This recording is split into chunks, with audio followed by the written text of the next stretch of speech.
ಶುಭೋದಯ, ನಮಸ್ಕಾರ. Welcome to Yoyo Kannada. ಬನ್ನಿ ಈಗ ನೋಡೋಣ ಕರುನಾಡಿನ ಪ್ರಮುಖ 5 ಬ್ರೇಕಿಂಗ್ ನ್ಯೂಸ್ಗಳು.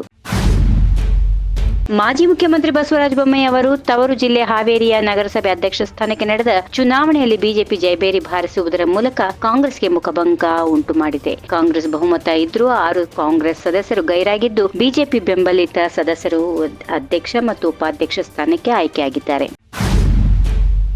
ಗ್ಯಾರಂಟಿ ಯೋಜನೆಗಳನ್ನು ಜಾರಿಗೊಳಿಸಿದ ರಾಜ್ಯಗಳ ಆರ್ಥಿಕ ಸ್ಥಿತಿಗತಿ ಏನಾಗಿದೆ ಎಂಬುದು ಎಲ್ಲರಿಗೂ ಗೊತ್ತಿರುವ ವಿಚಾರ. ಹೀಗೆಂದು ಜೆಡಿಎಸ್ ರಾಜ್ಯ ಮುಖಂಡ ನಿಖಿಲ್ ಕುಮಾರಸ್ವಾಮಿ ಕಾಂಗ್ರೆಸ್ ಸರ್ಕಾರದ ವಿರುದ್ಧ ಹರಿಹಾಯ್ದರು. ಗ್ಯಾರಂಟಿ ಯೋಜನೆಗಳನ್ನು ಜಾರಿಗೊಳಿಸಿದ ರಾಜ್ಯಗಳ ಆರ್ಥಿಕ ಸ್ಥಿತಿ ಸರಿಯಾಗಿಲ್ಲ ಎಂಬುದನ್ನು ಮಾಧ್ಯಮಗಳ ಮೂಲಕ ಗಮನಿಸಿದ್ದೇನೆ ಎಂದು ಹೇಳಿದರು.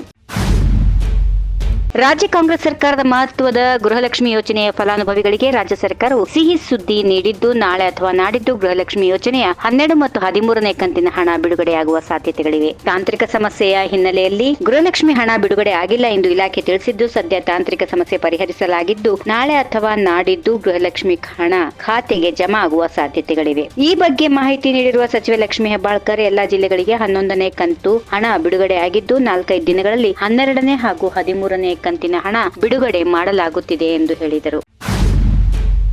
ಮೂಡಾ ಪ್ರಕರಣದ ಕುರಿತು ರಾಜ್ಯಪಾಲರು ಪ್ರಾಸಿಕ್ಯೂಷನ್ಗೆ ಕೊಟ್ಟಿರುವ ಬಗ್ಗೆ ನ್ಯಾಯಾಲಯದ ತೀರ್ಪು ಬರುವ ಮೊದಲೇ ಸಿದ್ದರಾಮಯ್ಯ ಸಿಎಂ ಸ್ಥಾನಕ್ಕೆ ರಾಜೀನಾಮೆ ನೀಡೋದು ಒಳ್ಳೆಯದು ಎಂದು ಮಾಜಿ ಸಿಎಂ ಬಿಎಸ್ ಯಡಿಯೂರಪ್ಪ ಸಲಹೆ ನೀಡಿದ್ದಾರೆ. ನ್ಯಾಯಾಲಯದ ತೀರ್ಪು 100ಕ್ಕೆ 100 ಬರುತ್ತದೆ. ತೀರ್ಪು ಬಂದ ನಂತರ ಸಿಎಂ ಸ್ಥಾನಕ್ಕೆ ರಾಜೀನಾಮೆ ನೀಡುತ್ತಾರೆ. ಯಾಕಂದ್ರೆ ಸಿಎಂ ಸಿದ್ದರಾಮಯ್ಯ ಮಾಡಿರುವ ಹಗರಣಗಳು ಸಾರ್ವಜನಿಕವಾಗಿದೆ ಎಂದರು.